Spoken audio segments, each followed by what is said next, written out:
I never thought I'd have to choose between my marriage and my sister's memory until my mother-in-law, Linda, made that decision for me.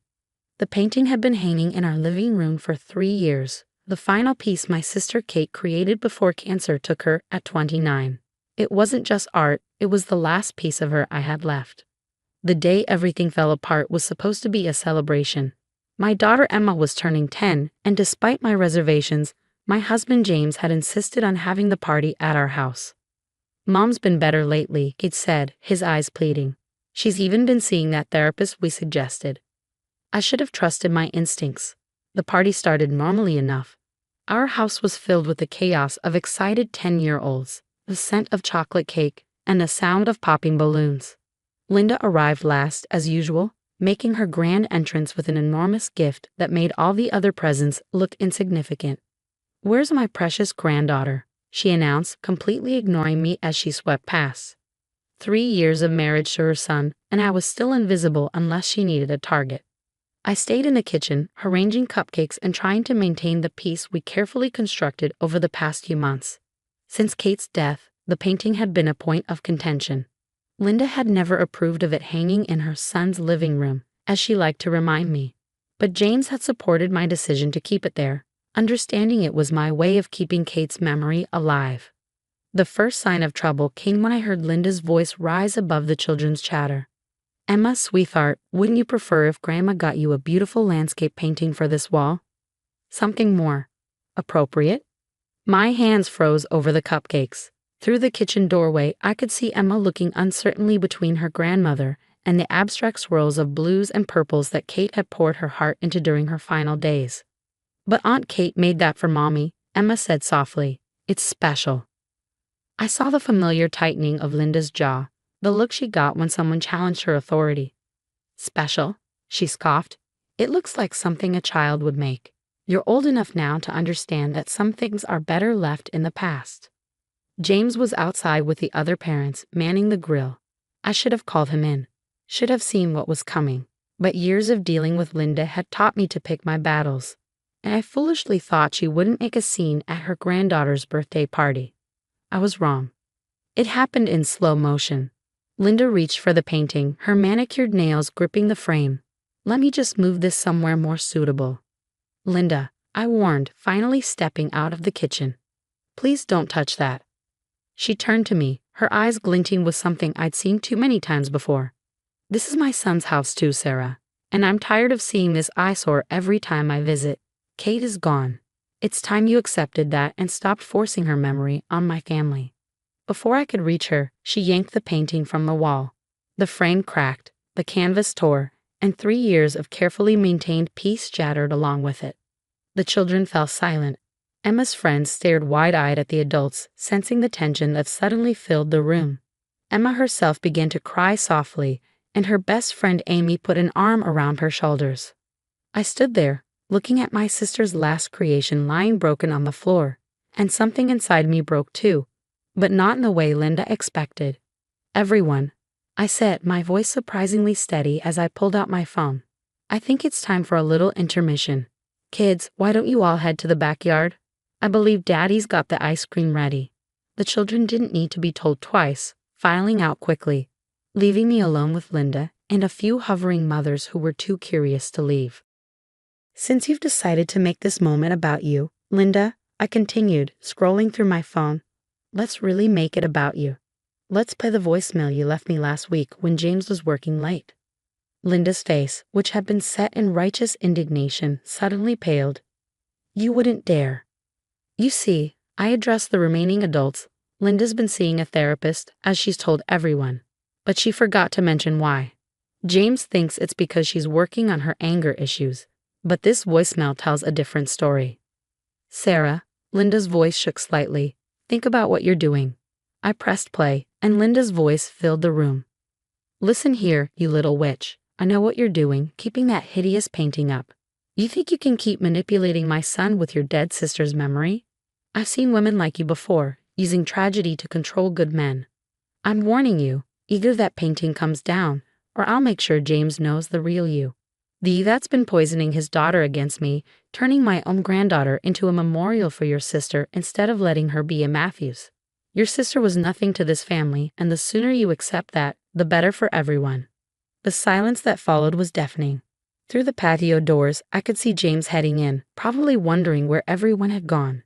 He had no idea his mother had been threatening me for months, trying to erase every trace of Kate from our lives. "There's more," I said quietly, my finger hovering over the play button again. Would anyone like to hear what else Linda's been saying about my dead sister? The mothers who had stayed to watch the drama unfold were now backing away, shooting Linda looks that mixed horror with fascination. And Linda, who had terrorized me for 3 years, who had tried to erase my sister's memory, who had just destroyed the last piece of art Kate had created, finally looked afraid. The sound of the patio door sliding open made us all turn. James stood there, confusion etched on his face as he took in the broken painting, his mother's pale face, and my phone still held out like a weapon. "What's going on?" he asked, his eyes fixing on the torn canvas. "What happened to Kate's painting?"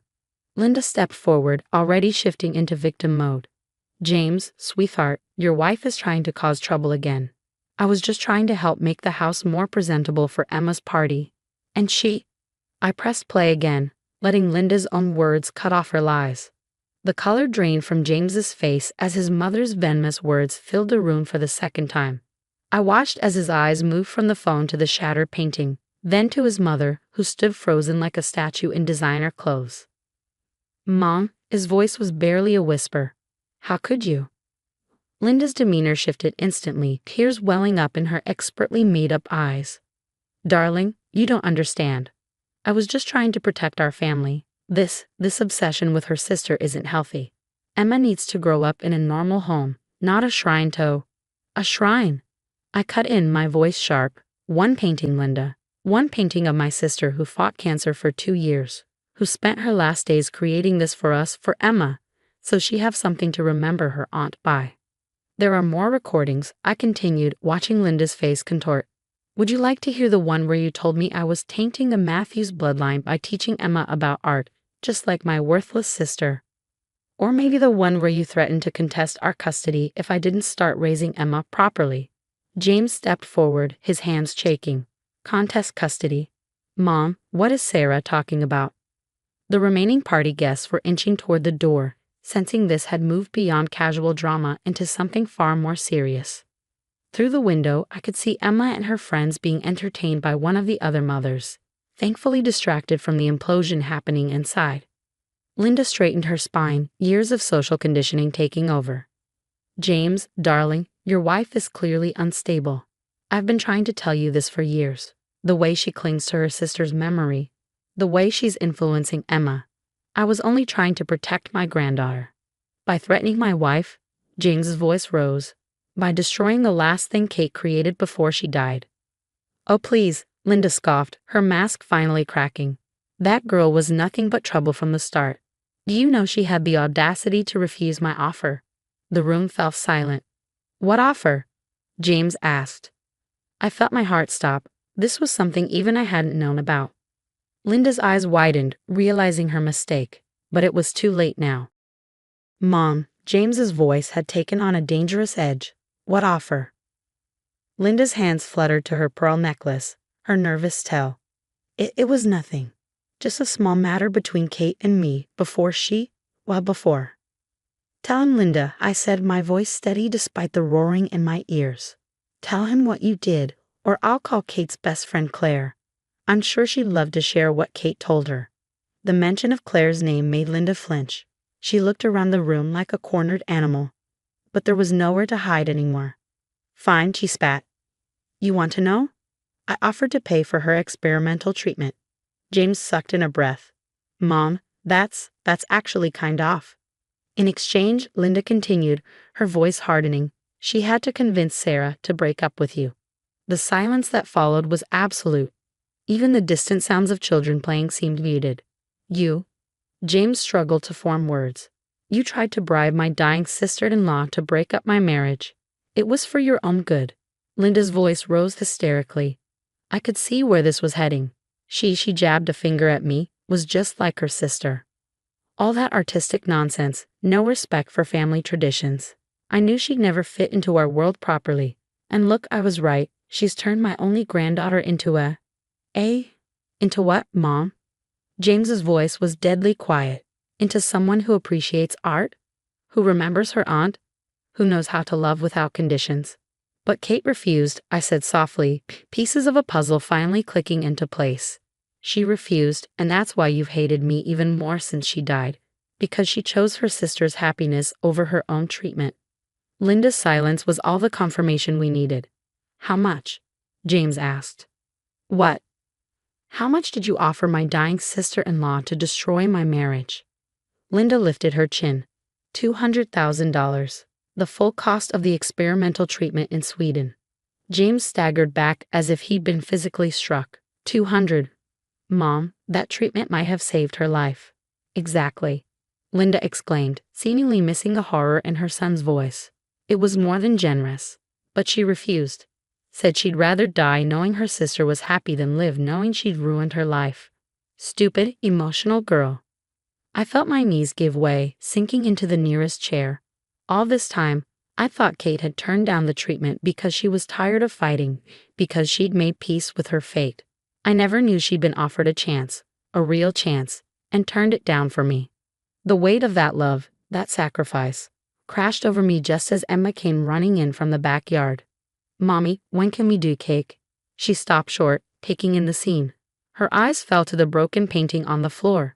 On Kate's painting. What happened? The party had been completely derailed, the cake forgotten, the celebrations overshadowed by decades of manipulation finally coming to light. But looking at my daughter's face, so much like Kate's sometimes it hurt, I knew exactly what my sister would want me to do. You know what, sweetie? Let's do cake right now. I stood up, smoothing my dress. Your Aunt Kate always said that even the darkest moments need a little sweetness. Mom, James said, warning in his voice as Linda stepped toward Emma. Don't worry, I said, picking up the pieces of the broken frame. I think it's time Linda left. After all, she's got a therapy appointment to get to, doesn't she? Though she might want to start being honest with her therapist about why she's really there. The weeks following Emma's birthday party felt like living in the aftermath of a storm. James barely spoke to his mother, despite her daily attempts to call and text. She even sent flowers to my office, roses, not lilies, proving she hadn't bothered to learn that lilies were Kate's favorite, even after all these years. The painting, though damaged, wasn't completely destroyed. I found a restoration artist who specialized in contemporary pieces, and while she couldn't make it perfect, she could repair most of the damage. Art carries memories, he told me as she worked. Sometimes the scars become part of the story. It was during the third week after the party that Claire, Kate's best friend, came to visit. She brought with her a small wooden box I'd never seen before. Kate left this with me, she explained, setting it on our kitchen table. She made me promise to wait until the right time to give it to you. After what happened at Emma's party, I think this is the time she was waiting for. Inside the box were letters, dozens of them, and a small USB drive. But what caught my eye was an envelope on top with Linda's name written in Kate's flowing script. She wrote to Linda. I whispered. Claire nodded. The day after she refused the offer, she asked me to hold on to everything until you needed it most, until the truth about Linda needed to come out. That evening, after Emma went to bed, James and I sat down to read through Kate's letters. There were letters to me, to James, to Emma for various birthdays she knew she'd miss. But it was Linda's letter that we read first. Dear Linda, by the time you read this, I'll be gone. I want you to know that I forgive you for trying to use my illness as leverage. I understand that in your mind, you were protecting your son. But what you fail to see is that Sarah is not someone he needs protection from. You see love as a transaction, something to be earned through proper behavior and social standing. But real love, the kind my sister gives, doesn't come with conditions or price tags. I'm choosing to die on my own terms, knowing my sister is with someone who loves her, rather than live knowing I destroyed her happiness. That's not weakness, Linda. That's the kind of strength you've never understood. I've left evidence of our conversation, of your offer, in safekeeping. I hope it never needs to be used. I hope you learn to see that expanding your family through Sarah hasn't weakened it. It's made it stronger in ways you can't measure with social status or bank accounts.